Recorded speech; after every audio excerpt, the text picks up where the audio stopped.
So Sig finally dragged the P226 through the bin of Sig speak, and now we have the Sig Sauer P226 XFive Legion. While it does say XFive, it's not a steel frame, it's an alloy.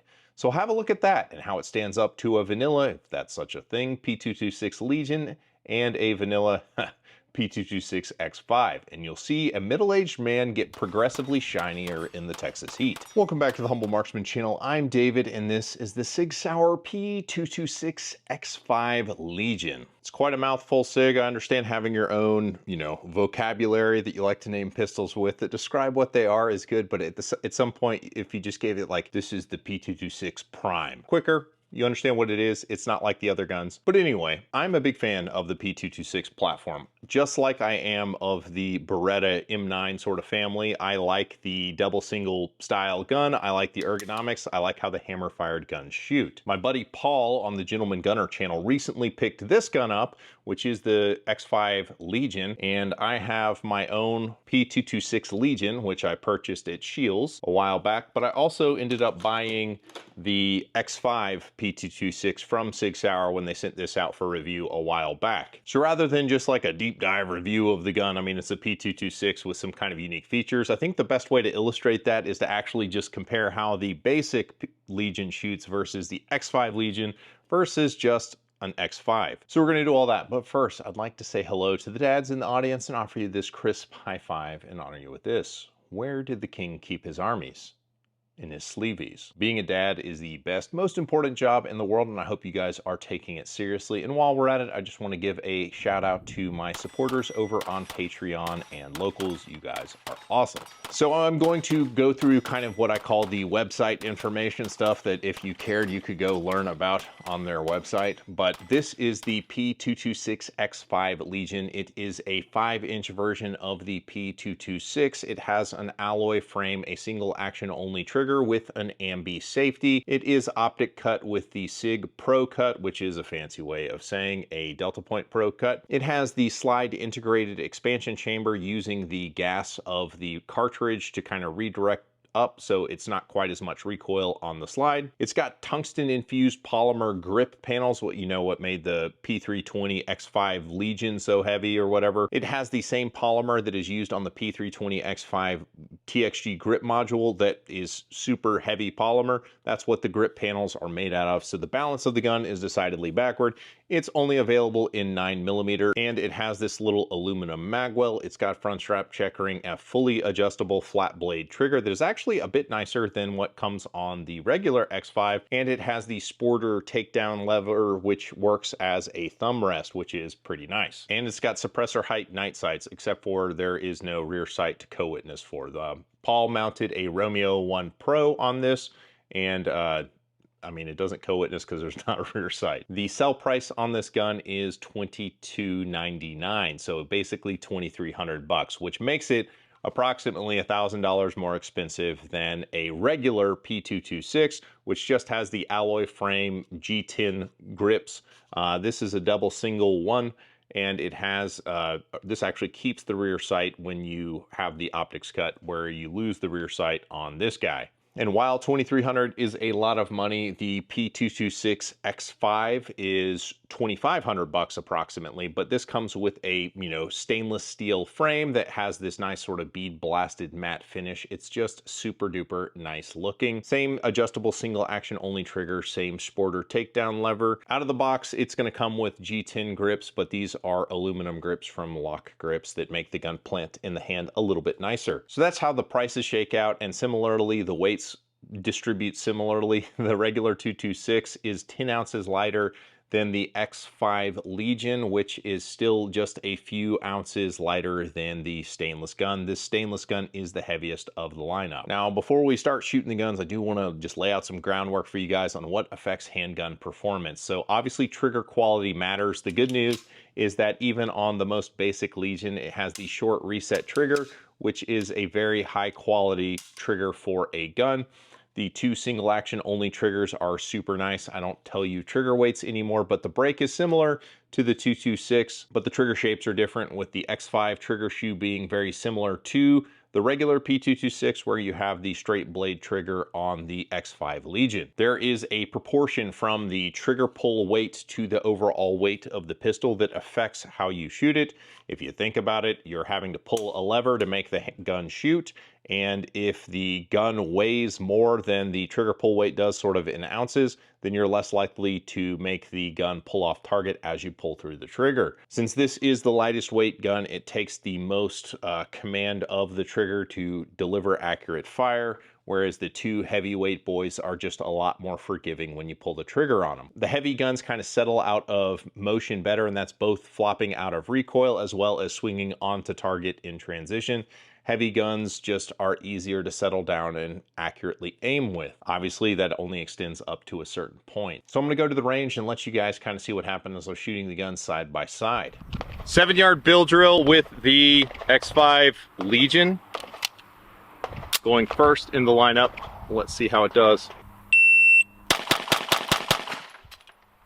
All right, that was a 179 with an average of about 19 and 20 splits. Regular XFive. All right, that was a 197 with average of 20-21 splits. A little bit quicker on that flat blade trigger. I do prefer it. The hooked trigger on the regular Legion 226 DA is a little bit harder to manage even in single action mode. You gotta be more precise when you do it. Let's go look at those hits. This is the XFive Legion. 1, 2, 3, 4, 5, 6 for scale. Roughly the size of my outstretched hand. Looking good. Meanwhile, this is the regular XFive, the steel gun. Got 1, 2, 3, 4, 5, 6. Again, there's scale of outstretched hand. And this is the regular 226 Legion. The trigger shape is a little bit more aggressive, or not aggressive, but more difficult to manage. So there's 1, 2, 3, 4, 5, 6.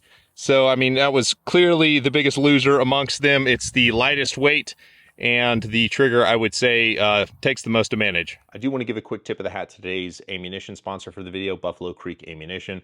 Their 115 grain stuff is a super consistent, very soft shooting range load. It's pretty awesome, so thank you to the guys at Buffalo Creek Ammo. All right, 20-yard steel array. Gonna go first with the XFive Legion. Got 2 rounds for each target. Let's see how we do. Here's global timer. All right, that's a 293, first shot of 92, average split. That's a 31, 31, 37, 49, 31. So about a 30 split and about a 50 transition at 20 yards. Let's try it with the regular, shiny, pretty XFive pretty gun. Okay, that's a 299, basically the same time. I could feel like I could split the trigger just due to the heavier frame. The balance is a little different. It feels a little bit more floppy at the front. First shot was a 92 with a 41 split, 49 transition, 54 transition, 27 split. Got Mr. 226 Legion, Mr. Double Single. Honestly, it doesn't feel a whole heck of a lot different. It was a 309 because I took care on the double action, because the first shot actually was a 91.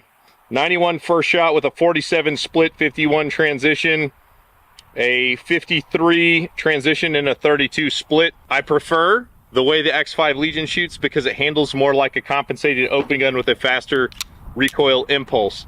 But let's see if it even makes a difference at 25 yards just shooting at paper. All right, dudes, 25-yard accuracy. Just gonna do 5 shots on paper with all of these guns just to see what the frame, the trigger, whatever, see what we can do with the thing. They have all different barrel lengths.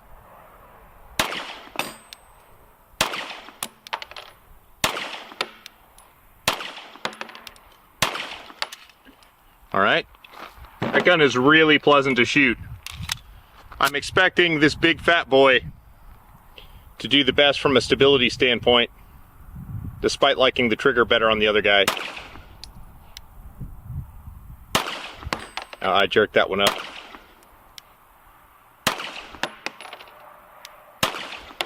And Mr. Basic, if you can call it that, Legion 226.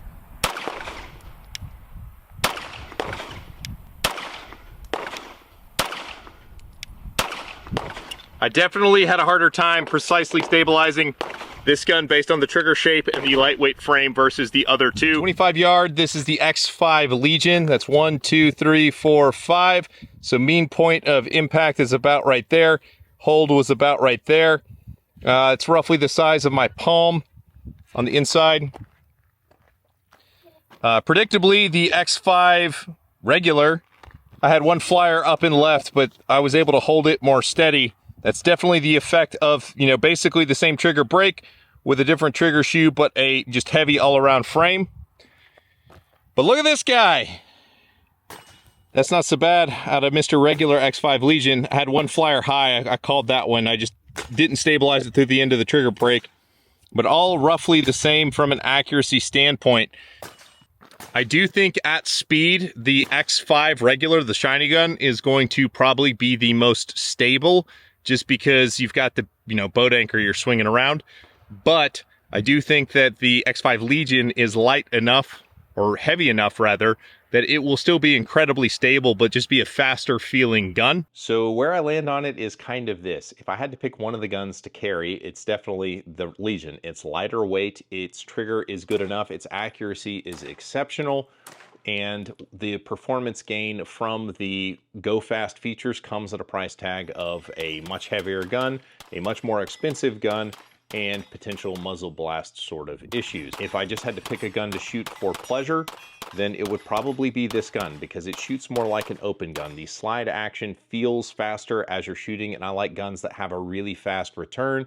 And I would say that this gun has the best return, and also the weight, all of the weight in this gun is distributed basically in the grip, and that just feels nicest to me. It settles in off recoil a little bit nicer than the other guns do. If I had to pick one gun to compete with, and that competition, let's just say, is USPSA Limited Optics, it's this one, like full stop.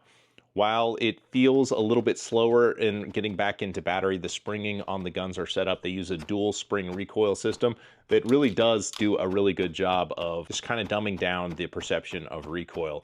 It's not that much slower. Like, the sensation of shooting the XFive versus the XFive Legion isn't wildly different, but there's some things I like about having a high round count, high burn competition gun. Having a steel frame is a good thing. Aluminum frames with steel slides, they don't last quite as long, and if you're looking at like 50 to 100,000 rounds, that starts to matter at some point. So having that steel frame is a benefit for a gun that is going to be with you for a very long time, spending a lot of money on ammo. So as it sits right there in the lineup, I really like the P226 XFive Legion. It's probably suitable for like an IDPA Carry Optics gun. You could absolutely do that, if assuming that you can make weight and make the magazines fit into the box, which I'm assuming you can. It'd be a great IDPA Carry Optics gun. It's a great fun gun to shoot around with if you're a P226 enthusiast.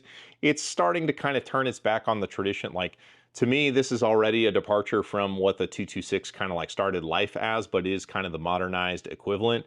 And I don't know if it's just a bridge too far or not, getting up into this level of trim with all of the sort of go fast trimmings. Whereas like this is more traditional. I don't know, part of the 226 appeal is sort of the nostalgia thing, and this kind of turns its back on the nostalgia in a way that the other guns don't. But it's still awesome. Like, I still really like this gun, and I would say it's probably my favorite to shoot amongst those three versions of the gun. So do with that information what you will. If you want to check out my video on the P226 XFive, you can check that out here.